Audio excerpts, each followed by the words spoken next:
textes juifs oubliés, des textes à des thèmes, avec des thèmes juifs ou des textes écrits par des juifs qui ont disparu parce que, bien voilà, le temps a fait son œuvre. Et bien, le ministère de la Culture et des Sports israélien a décidé de les remettre au goût du jour et de leur donner une seconde vie.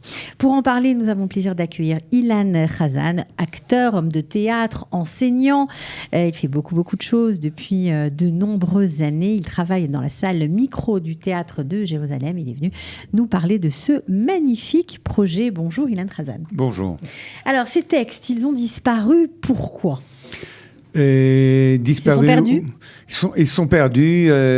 C'était des textes qui vivaient.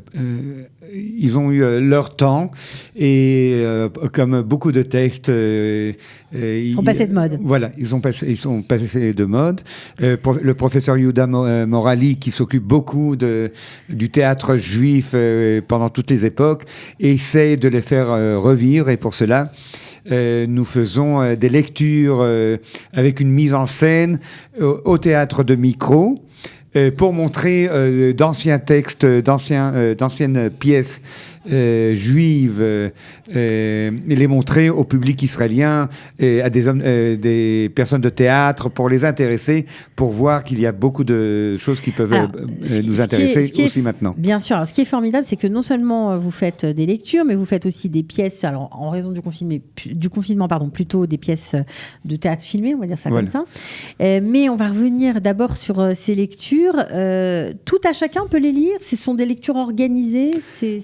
Comment ça se passe ?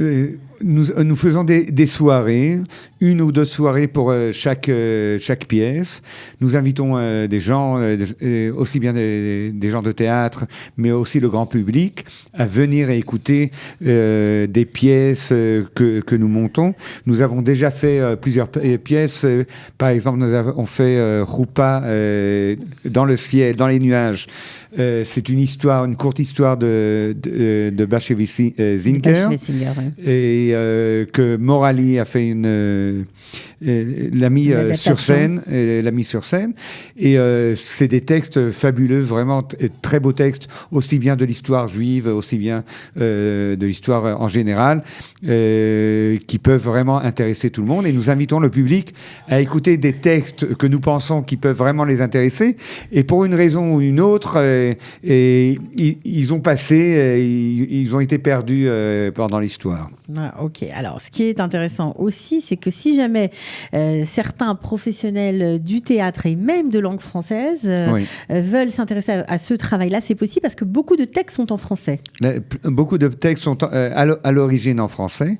Et beaucoup de textes, nous les avons traduits en hébreu. Nous les faisons surtout en hébreu, mais nous avons aussi l'origine en français. Donc, si jamais un professionnel de théâtre qui est en train d'écouter l'émission s'intéresse tout simplement à ça et veut mettre en scène ou organiser une lecture de ces textes, c'est possible. C'est possible.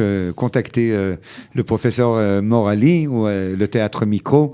Et, on fait comment ? On vous appelle au téléphone ? Au téléphone ou tout simplement au théâtre, et nous passerons les messages.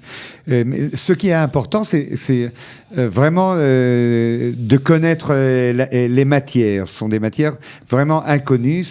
C'est un langage un peu aussi perdu.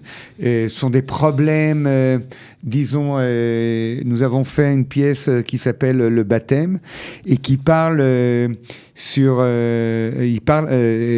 Juifs riches de France qui décident de passer au catholisme pour des raisons financières, etc.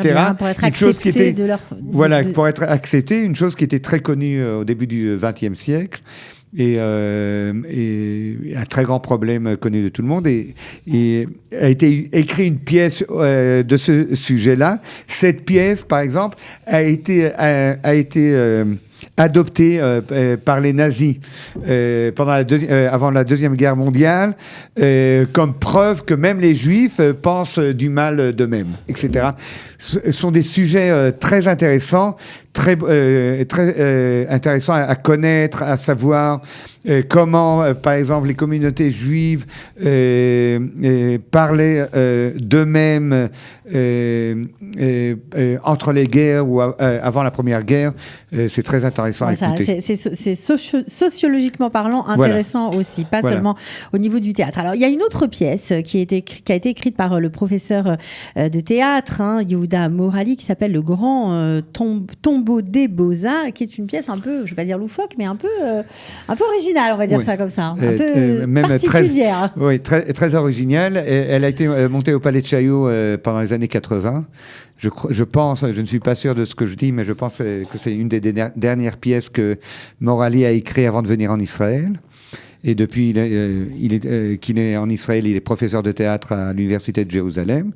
Et c'est une pièce vraiment très intéressante, très folle, qui parle de toutes les vedettes de chansons, les héros de la culture française, européenne, Fantomas, Tarzan, Edith Piaf, et encore, mais vu d'une façon très originale et très intéressante. Et vraiment, c'est vraiment le tombeau des Beaux-Arts.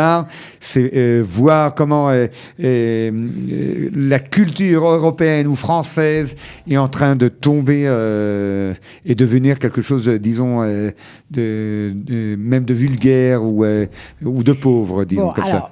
Puisque vous nous avez parlé de Tarzan, que ça nous plaît, ça nous intéresse. En plus, on a un petit extrait parce qu'en raison du confinement, vous n'avez pas pu jouer ces pièces, donc vous les avez filmées. Voilà. C'est tant mieux pour nous parce que du coup, on peut en voir un petit morceau, donc une espèce de théâtre filmé avec une comédienne exceptionnelle que j'aime beaucoup.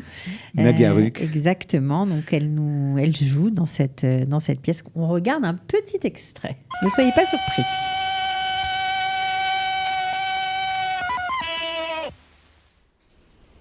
Cher Tarzan, cher Tarzan, cher Tarzan, cher Tarzan, au moment où tu liras cette lettre, mais jamais, jamais tu ne la liras, parce que tu n'existes pas, et moi non plus, ou à peine. Elle sera morte, ta Jeanne, ta reine de la jungle, ton orchidée de la grande clairière. Tu te souviens, Tarzan ? Voilà, alors c'est un tout petit extrait, mais on comprend que cette dame, qui est en fait Dame Pipi, dans un hôtel ou dans un bar, je ne sais pas exactement. Le bar exotique. Au bar exotique, se prend pour Jane et elle rêve de Tarzan, parce qu'il y a plein d'affiches, je crois. Voilà, autour d'elle. Un très beau texte de Yehuda Morali. C'était le premier film que nous avons fait. Nous allons filmer vraiment les prochains jours les autres, en espérant d'en faire un film. Tout ça en raison du confinement. L'idée, c'était aussi de le mettre sur scène et d'inviter les gens à le voir.